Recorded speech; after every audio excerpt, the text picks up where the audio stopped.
নমস্কার, আজ একটা অঙ্ক নিয়ে সংখ্যাটা বলা আছে একটি যাত্রীবাহী ট্রেনের গতিবেগ 80 কিমি পার ঘন্টা। যাত্রীবাহী ট্রেনটি একটি মালবাহী ট্রেনের 6 ঘন্টা পর যাত্রা করে। মানে একটা মালবাহী ট্রেন ধরুন এখন অতিক্রম করলো, তার 6 ঘন্টা পর যাত্রীবাহী ট্রেনটি অতিক্রম করে এবং ছাড়া 4 ঘন্টা পর, মানে যাত্রীবাহী ট্রেনটি ছাড়া 4 ঘন্টা পর মালবাহী ট্রেনটাকে অতিক্রম করে। তাহলে মালবাহী ট্রেনটির গতিবেগ কত? উত্তর 32 কিমি পার ঘন্টা। আমরা বলতে পারি আমরা যাত্রীবাহী ট্রেনটি যখন 4 ঘন্টা যাচ্ছে, সেই সেই সেই 4 ঘন্টায় পথ যেটা যাত্রীবাহী ট্রেনটি 4 ঘন্টায় যে পথ যাচ্ছে, তাহলে মালবাহী ট্রেনটি প্রথমে ছ ঘন্টা পরে সেটা যাত্রীবাহী ট্রেন 6 + 4 10 ঘন্টা পথ অতিক্রম করছে।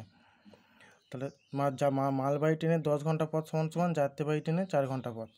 আমরা জানি দূরত্ব বাই সময় সমান সমান গতিবেগ। তার দূরত্ব মালবাহী ট্রেনটির দূরত্ব কত? 80 × 4 এটা বাই 10, তার কত? এই 10। তাহলে 0 0 কেটে দেবো, এই 0 0 কেটে দেবো, তা 4 × 8 কত? 32 কিমি পার ঘন্টা। তাহলে মালবাহী ট্রেনটির গতিবেগ কত? 32 কিমি পার ঘন্টা।